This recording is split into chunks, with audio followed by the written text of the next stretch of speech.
Nobody in that hall knew his name when he walked through the door. Nobody asked for it either.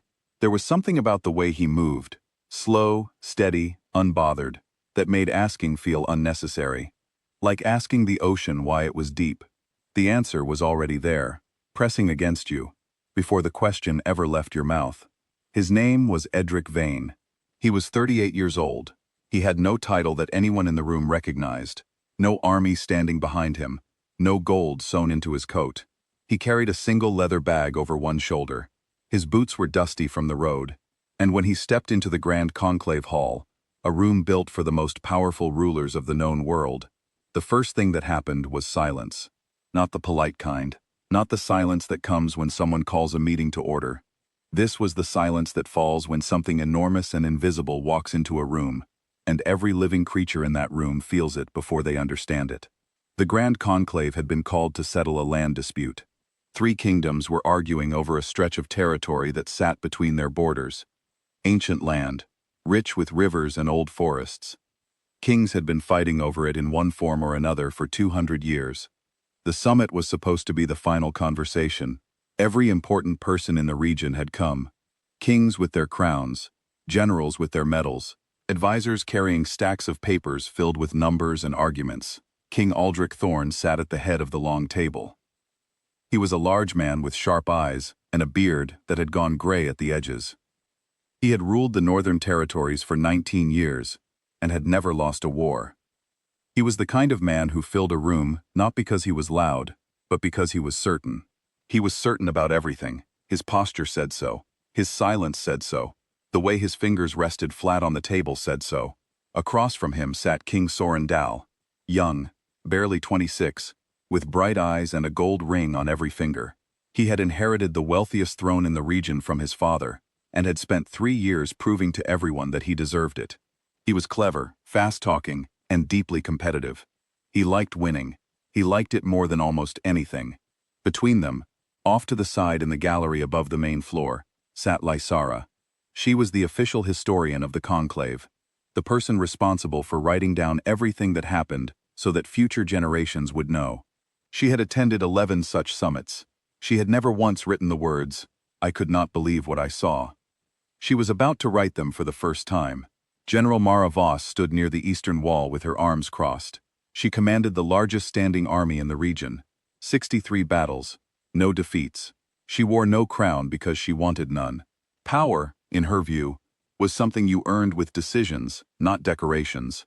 She was watching the door when Eddrick walked through it, and she was the first person in the room to go completely still. He did not announce himself. The gate official had tried to stop him, had asked his name, his title, his kingdom of origin. Eddrick had said one word, Vayne. The official had no record of that name. He had no protocol for what to do. And so, without fully understanding why, he had stepped aside. Eddrick walked through the hall at his own pace. He did not look around the room the way visitors usually do, scanning for familiar faces, checking for exits, taking stock of who was watching. He simply walked. His eyes were calm. Not the calm of someone pretending to be unafraid, the calm of someone who had nothing to prove, and had known it for a very long time. People noticed him as he passed. A duke leaned toward his advisor and whispered something. 2 generals exchanged a glance. King Sorin looked up from his papers and frowned slightly. Not in anger, just in confusion. Who was this person? Why did the room feel different now that he was in it? King Aldric noticed him last. Aldric had been in the middle of a quiet conversation with his chief advisor when the change in the room reached him. He could not name what it was. It was like a sound just below what the ears can catch, or a smell that triggers a memory before you remember what the memory is. He turned his head slowly, and his eyes found Eddrick. He watched the man cross the floor. He said nothing, but his hand, which had been moving through a document, stopped moving. It was Aldric who stood up first. He was not the type to let something confusing remain confusing for long. He crossed the floor with the same certainty he brought to everything, and stopped in front of Eddrick, who had paused near the center of the room. "You are not on the attendee list," Aldric said. His voice was not unkind, but it was the voice of a man who expected answers. Eddrick looked at him. Just looked. No rush, no tension, no performance. "No," he said, "I am not." Then who are you? And why are you here? I am here because this land we are discussing belonged to my family before any of your maps were drawn, Eddrick said, and I have something to say about its future. Aldric studied him. He was good at reading people. He had spent his entire life doing it, reading generals, reading enemies, reading allies who smiled while planning to betray him. He looked at Eddrick now and tried to read him. He could not. That alone was enough to make him take a single step back. Not in fear. Aldric did not recognize fear as something that applied to him, but in adjustment. The way a very experienced fighter adjusts when he meets someone whose fighting style he has never seen before. He returned to his seat without another word. His advisor, who had watched the whole exchange, leaned in and said, "Should we remove him?" Aldric was quiet for a moment. Then he said, "No. Just that. No explanation." His advisor did not ask for one. Lysara, watching from the gallery, had already pulled out her oldest reference book. It was not a book most people knew existed. It was a genealogical record, compiled 600 years ago, covering bloodlines that predated the current kingdoms. Lines that had been powerful before power had a formal name. She turned pages carefully, her eyes moving fast. She was looking for something. She was not sure she would find it. She found it. The Vayne name appeared in a section marked Original Lines, a list of families who had held authority in the region before the concept of kingdoms existed, before there were borders, before there were thrones, before any man had sat down and decided that certain land belonged to certain people. The Vayne family, according to the record, had been the first dominant lineage, the original authority. Everything that came after, every crown, every border, every treaty, had grown up in the shadow of what they had been. Lysara read the description of the Vayne aura twice. Then she looked down at the floor below her, where Eddrick was standing quietly near the center of the room, and she understood what she was feeling, what everyone in the room was feeling. It was not magic. It was not a trick. It was recognition. The deep, wordless recognition that the human body carries in its oldest memory, long before the mind learns to override it. She picked up her pen and began to write.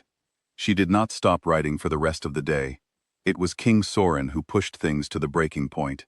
He was young, and youth had a way of mistaking silence for weakness. He watched Eddrick standing in the center of the room, unbothered, unannounced, unexplained, and decided that this was an opportunity. He stood up from his chair. His 12 personal guards straightened immediately. He walked across the floor with his chin up and his rings catching the light from the high windows above. "Excuse me," he said, loudly enough for everyone in the hall to hear. "This is a closed summit for recognized rulers and their appointed representatives. You have not been introduced. You have not been verified. I would like to know who you are, what kingdom you represent, and by what authority you have entered this hall." The room was completely still. Every eye moved to Eddrick. Eddrick turned to face Sorin. He turned slowly, fully, giving the young king his complete attention. There was nothing aggressive in the movement. There was nothing dismissive either. It was simply complete, like a door opening all the way. And then it happened. Later, people would struggle to describe it. Some said it was like a wave. Some said it was like pressure. One of the guards would later say, "It felt like the moment before a thunderstorm, when the air becomes heavy and every living thing goes quiet." Whatever it was, it moved through the hall in an instant. Every person within 20 feet of Eddrick dropped to one knee, not because anyone told them to, not because they chose to. Their bodies moved before their minds could process what was happening. Guards who had spent their entire careers standing firm dropped down.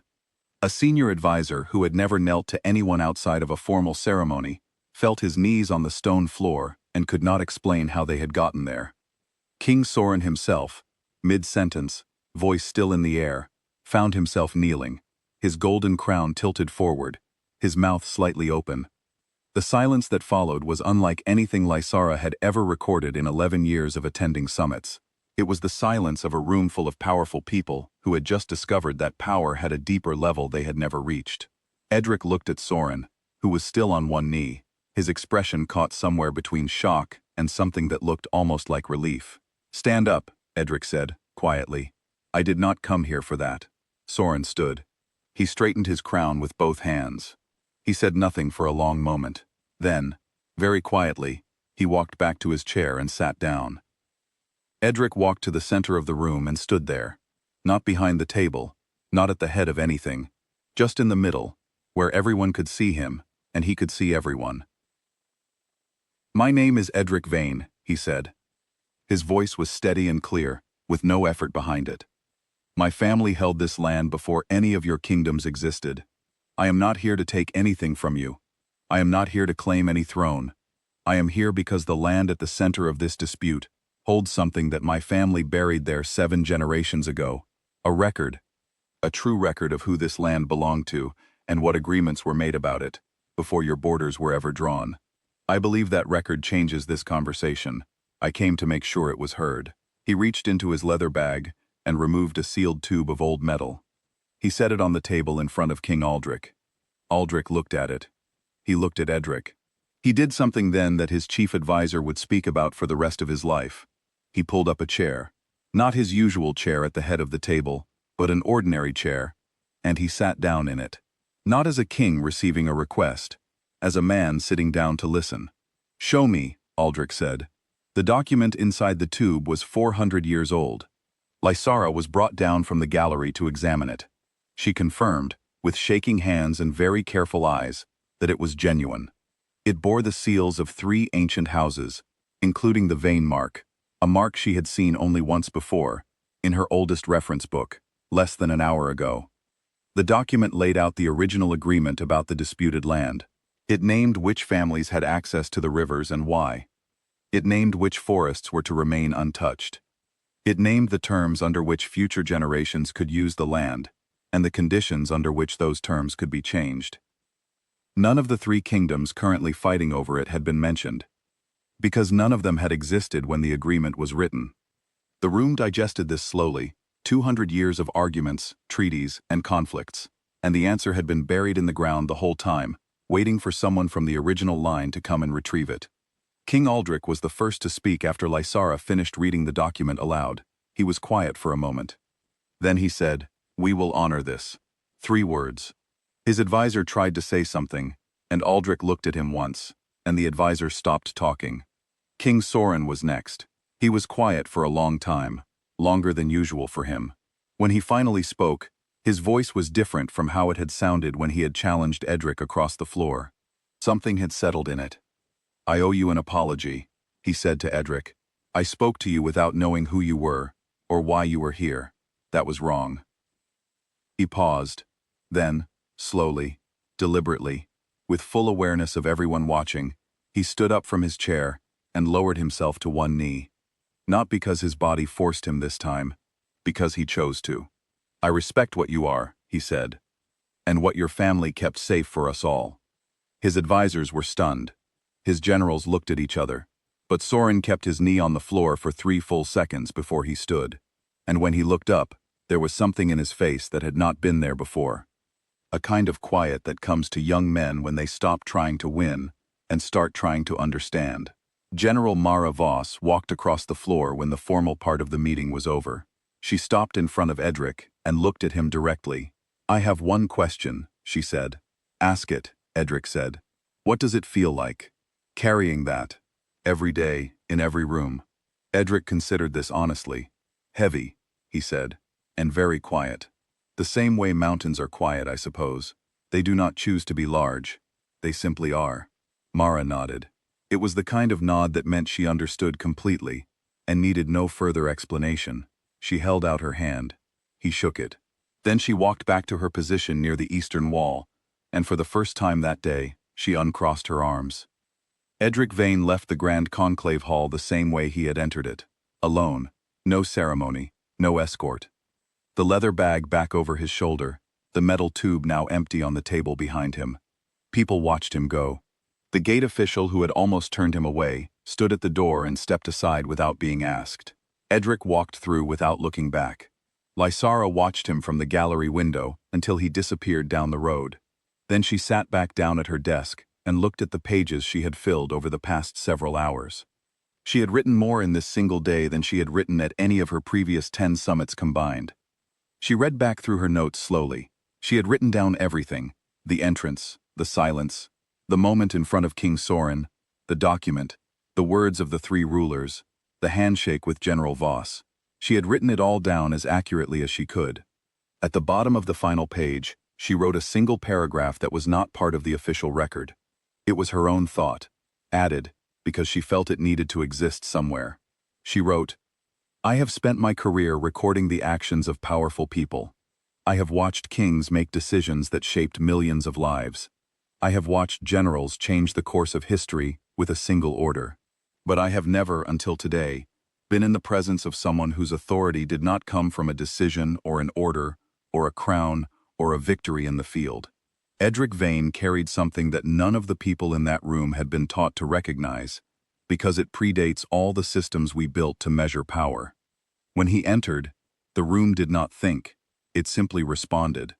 And in 30 years of watching human beings navigate power, I believe that is the truest thing I have ever witnessed.